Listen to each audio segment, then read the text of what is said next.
bem, já de volta ao vivo e em cores, agradecendo, claro, o seu carinho, a sua sintonia, a sua audiência. É bom demais estar com você, é bom demais receber você nessa programação. Hoje estamos falando sobre dores na coluna, isso mesmo, dores na coluna. O que a medicina hoje oferece também em tratamento. Daqui um pouquinho o doutor vai mostrar para nós o que também novas tecnologias assim, utilizadas para combater essas dores. Por quê? Porque se encontra aqui nos estúdios o doutor Fabrício Dias Assis, médico intervencionista. Se tem alguém que entende de coluna, está aqui hoje, inclusive dessas novas tecnologias. Esse homem é conhecido no mundo inteiro, gente, no mundo inteiro. Encontrou um tempinho para responder a sua pergunta, para ajudar você a se ajudar um pouquinho mais, cuidando melhor da sua saúde. Ô, doutor, chegou aqui uma constatação, aqui é o fã-clube aqui, ó, de Campinas aqui. Olá, Frei, sua bênção, Deus abençoe. Agradeço de coração ao doutor Fabrício de Assis e toda a equipe singular, pois estou muito bem e saudável. Faço tratamento com o doutor desde 2010 e tenho muito carinho pelo senhor. Abraços, nossa amiga Rita de Cássia Aparecida Peixoto. Obrigado, dona Rita de Cássia, pelo carinho, pelo reconhecimento aqui. Muito obrigado. Um beijo no seu coração. Doutora, aqui é a Rita de Cássia, doutor. O que ela tinha ou tem, está se tratando, doutor? Obrigado, Rita. A Rita é uma paciente muito querida já e paciente nossa há bastante tempo. A Rita, ela tem uma dor bastante chata na barriga mas ela está muito bem, graças a Deus. Ela está com um aparelhinho que é um marca-passo, que é o estimulador medular, e realmente ajudou muito a Rita depois que nós colocamos esse marca-passo. Olha que maravilha, gente. Parabéns, Rita. Obrigado pelo teu carinho, obrigado por ligar também para a gente, por escrever e por manifestar essa gratidão também. Muito bem, eu gosto muito disso, viu? Ô, doutor, o senhor citou várias vezes assim, hérnia de disco, né? Então agora já é o chicletinho babalu, é isso, né? Vamos falar sobre hérnia, entender pelo menos o que é uma hérnia de disco. Porque muitas pessoas estão perguntando, doutor. Tá, vamos ver aqui então. Isso aqui. Então, o disco intervertebral, então, que é essa parte na frente da coluna, que fica entre duas vértebras, desde a coluna cervical até aqui a região lombar, né? Então, do que é feito isso, doutor? O disco, principalmente, ele tem duas partes. Ele tem muita água, e tem muito colágeno, né, que é uma proteína que deixa ele com essa capacidade meio elástica, né? Então, o disco ele funciona igual ao amortecedor da coluna, Frei. E alguns fatores que vão fazer com que o disco seja uma das primeiras estruturas do nosso corpo que começam a envelhecer. Entendi. Se a gente fizer uma ressonância magnética de adolescentes de 20 anos, 15% deles, esse disco já está degenerado. E como é que o disco degenera? Então, a pressão que vai aumentando aqui em cima do disco vai fazendo com que essa capinha ela comece a ficar mais fraca, ela vai tendo fissuras e uma hora essa capa rompe. Ela vai sendo esmagada, doutor? Ela vai sendo esmagada um com o outro, assim? Ela vai saindo aquelas, tipo assim, abaulamento? Ela vai sendo esmagada, imagina que ela vai sendo contorcida também, dependendo dos movimentos que a gente faz. Então, o tenista, por exemplo, ele estira muito as fibras do anel fibroso e tem uma prevalência maior de discopatia, né? Entendi. Então, o disco, ele degenera, essa capinha rompe e a gelatina, o núcleo, que é essa gelatina, vaza de dentro para fora. Então, ou seja, estoura. Ele estoura, exatamente. Tá lá, e às vezes, essa gelatina pode ou não sair e comprimir os nervinhos que saem da coluna. E daí, isso que é hérnia de disco. Então, é esse vermelhinho que a gente vê aqui na coluna. Esse vermelhinho, essa cor, vocês deram essa cor para exemplificar, não que fique assim. Não que fique assim, aqui é para exemplificar uma coisa que está inflamada, né? Mas esse buraquinho que tem na coluna, aqui onde passa esse nervinho que está saindo aqui, ó. Deixa eu ver aqui, isso aí. Isso. Então, esse buraquinho, que é esse mesmo aqui de cima, a gente chama de forame. Então, a gente vê os nervinhos saindo aqui, ó. Então, esse nervo é o nervo ciático, no caso da coluna lombar. Então, quando esse disco sai e comprime esse nervo saindo no buraquinho, aí a dor então pode dar dor que vai para a perna, né? Entendi. Mas às vezes a gente pode ter uma hérnia e se a hérnia não comprime o nervo, às vezes a gente pode ter a hérnia e não ter dor também, né? Entendeu? E muitas vezes a gente pega pacientes que têm hérnia de disco e que não tem dor na coluna, absolutamente. Então, a hérnia não necessariamente ela está relacionada com a dor. Pode o paciente ter uma hérnia e ter uma dor da coluna que vem de outra estrutura, às vezes. Entendi. Maravilha, gente. Ô, doutor, a gente foi às ruas também para saber, para ouvir as curiosidades do Santo Povo de Deus. Aqui você sabe, o povo tem voz, o povo tem vez, o povo pergunta.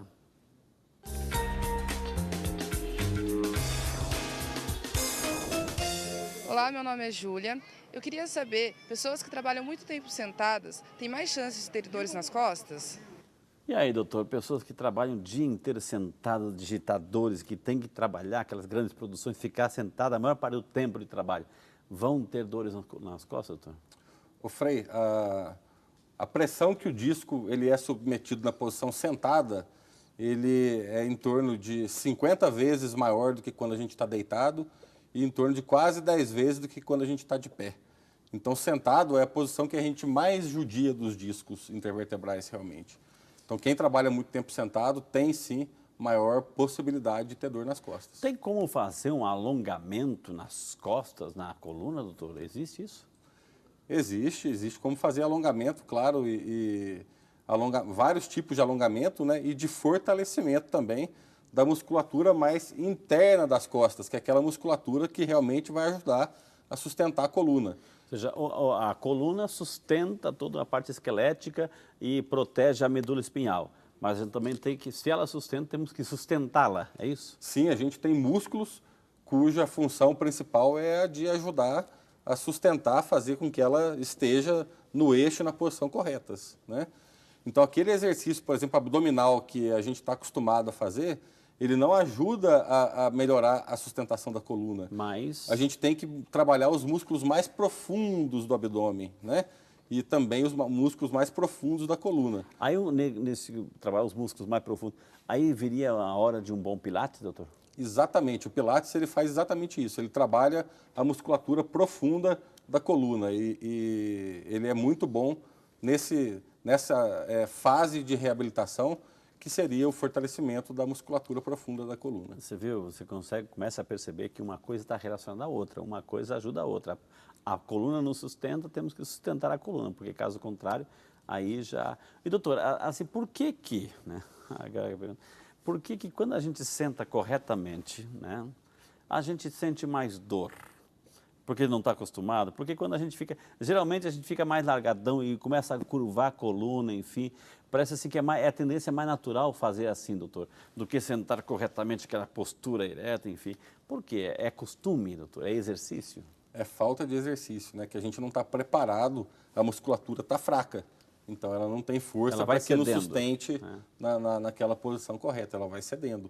Então, é muito importante fazer um fortalecimento da musculatura profunda. Por que, doutor, que a obesidade também atrapalha? Porque o disco, ele é, da mesma forma, submetido a uma maior pressão. Então, a pessoa obesa, né? Você imagina que quanto mais baixo for o disco, maior é o peso que ele tem que sustentar. Então, por isso que os discos da região lombar tem uma incidência de patologia maior que da coluna cervical, por exemplo, ou torácica. Então, o obeso, ele tem um peso maior que vai ser sentido naquele disco, então aquele disco vai ter uma sobrecarga maior e vai desgastar, degenerar de uma forma mais rápida. Além do joelho também, né? Porque a pressão além do joelho, do quadril, né, tudo. Então, exatamente, a mesma coisa. É a gravidade, né? Doutora, em Indaiatuba, é Maria da Aparecida Pires de Farias. Dona Maria Aparecida, obrigado pela participação, Deus abençoe a senhora, viu? Fez cirurgia de artrodese, existe Artrodese. Isso? Artrodese. E sente dores no pescoço, costas e vem acompanhada de muito mal-estar. Gostaria de saber qual o tipo de tratamento para aliviar as dores. Nossa amiga Maria Aparecida, doutor. Dona Maria Aparecida, primeiro tem que ver qual é a causa que ainda a senhora tem dor, né? Então, várias podem ser as causas do paciente ser submetido a uma cirurgia na coluna e continuar com dor. Desde um diagnóstico que não foi feito certo, até outras patologias também que podem acontecer seguidas de uma artrodese na coluna, né? Até patologias de outros segmentos da coluna que não foram operados. Então, o mais importante é ter uma avaliação bem detalhada para saber quais são os próximos passos, mas há muitas coisas ainda que podem ser feitas para tratar esse tipo de dor. O doutor diz que pelo menos um terço da nossa vida a gente passa na cama. Tem que descansar, tem que dormir.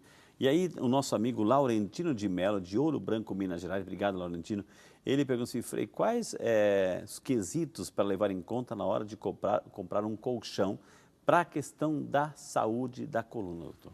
É o nosso amigo Laurentino. Senhor Laurentino, hoje os colchões têm muito boa qualidade, são muito bons, né?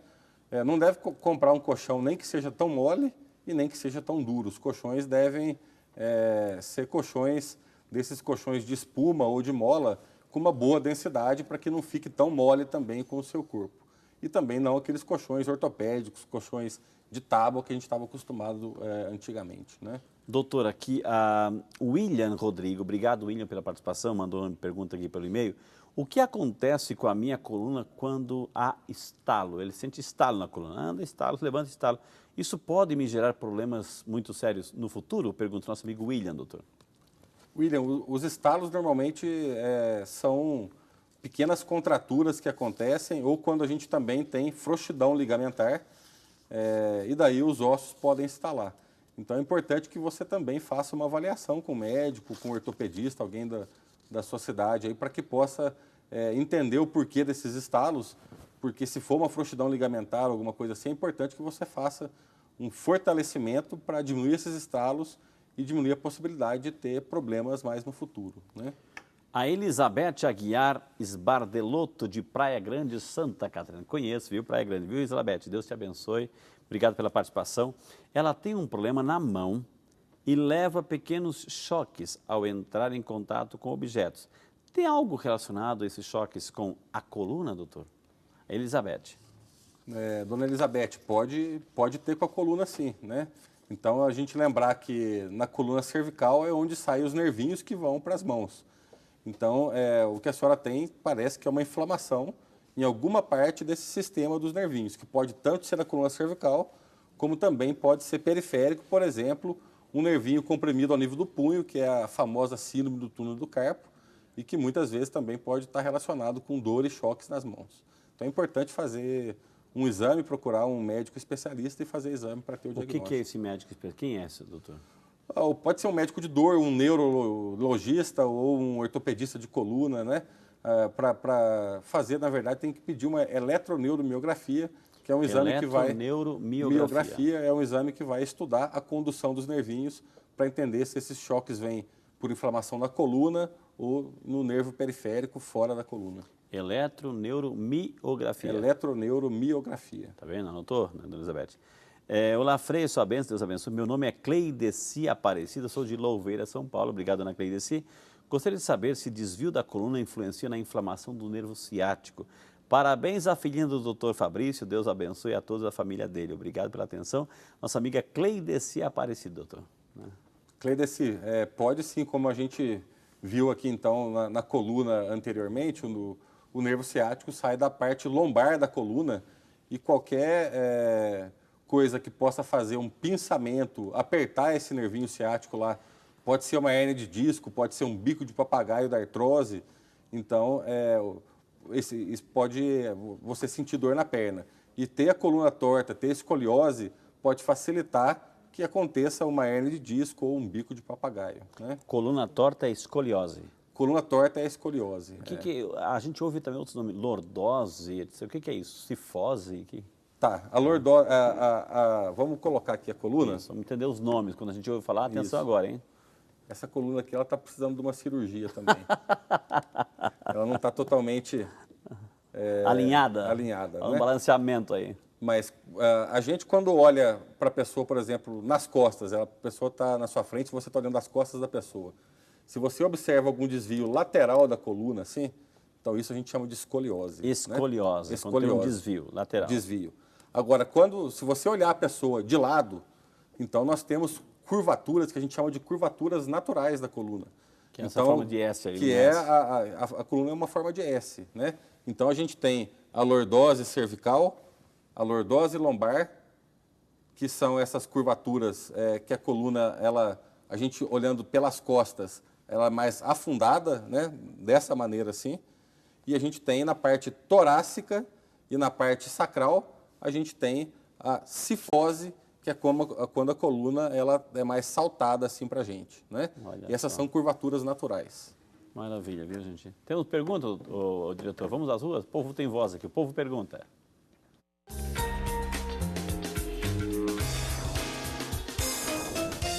Meu nome é Cleide, eu gostaria de fazer uma pergunta. Usar salto alto prejudica a coluna? Ai, ai, ai, ai, ai, doutora. Agora a grande fábrica de salto altos, a moda, assim, a elegância, a beleza, os passos. Prejudica, doutor? O salto alto pode prejudicar a coluna, né? Porque ele causa uma retração da musculatura da panturrilha, né? Então a gente deixa de alongar a musculatura da panturrilha. Então não há nenhum problema em se usar o salto alto. Agora tem que se fazer uma série de exercícios e alongamentos para se tentar compensar essa retração, né, que acontece quando se usa o salto alto.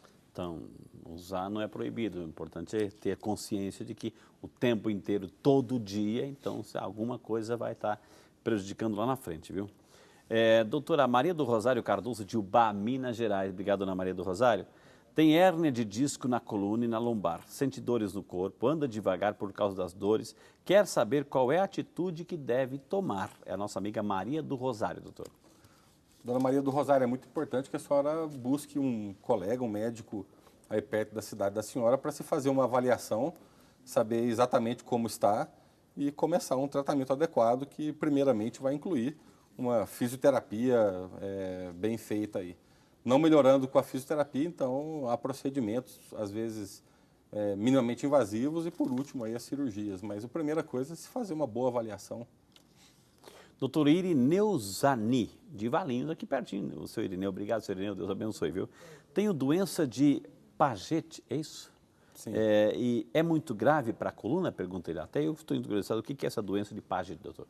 É uma doença que cursa com uma inflamação mais generalizada das vértebras e, na verdade, ela não vai te trazer uma incapacidade assim tão importante, né? É importante que mantenha uma atividade física também, que faça um tratamento de controle com o seu médico, mas não é uma doença tão rara, é até bastante comum. Ô, doutor Fabrício, o senhor citou ali a hérnia de disco e mostrou ali. Quando há essa protuberância, esse vazamento, né, a pessoa vai perder aquele disco que está ali? Tem como aos poucos empurrar aquela protuberância, aquele abalamento para dentro novamente, doutor? Como é que é? Uma ótima pergunta, Frei, porque a história natural da hérnia de disco, ela é uma história benigna, a gente diz. Então, se a gente não fizer nada, o paciente com hérnia de disco, ele, em 80% das vezes, ele melhora a dor em 4 a 6 semanas, né? E o corpo, ele reabsorve aquela hérnia de disco muitas vezes, aquela gelatininha que vazou para fora, o corpo ele reabsorve, ele acaba cicatrizando, né, aquela lesão que tem no disco e reabsorvendo aquele disco. Então, mesmo se você não fizer nada, você pode melhorar. Agora, se você fizer uma fisioterapia, fortalecer, diminuir a pressão do disco, quase em 100% dos casos você consegue reabsorver aquela hérnia e aquele nervinho tira a inflamação dele, né? E hidroginástica, hidroterapia ajuda nesse sentido, doutor? Ajuda também. A hidroterapia é bastante utilizada na reabilitação da coluna, porque ela tira o peso que o paciente tem quando, por exemplo, está com hérnia de disco, né? Pode-se fazer tração na água, que é muito bom, exercícios para pacientes mais idosos que têm estenose de canal, com compressão dos nervinhos lá na parte central da coluna. A hidroterapia pode ser bastante interessante também. Olha que maravilha, gente. Eu quero mandar um abraço aqui ao senhor Hermelindo de Oliveira e à dona Denise, né? O doutor Fabrício está aqui, mas parece que quem está fazendo mais sucesso é a Maria, né? A Maria, hoje estão todo mundo mandando parabéns a Maria, o senhor Hermelindo e a dona Denise. Conhece, doutor? Né? Muito, muito queridos, sim. Estão mandando parabéns aí. São dois pacientes muito, muito queridos. Parabéns de coração, parabéns pela lembrança, assim, quem está mandando um abraço também é a dona Linda Ianaco de São Paulo, parabenizando aí a filhinha Maria pelos 3 aninhos, viu? Olha que maravilha, gente. Então, com essas homenagens, todos vamos chamar um intervalo. Na sequência, temos muito mais informações para você sobre dores na coluna e as novas tecnologias que a ciência hoje oferece. Quer saber isso e muito mais? Então não sai daí, porque a gente volta só para você.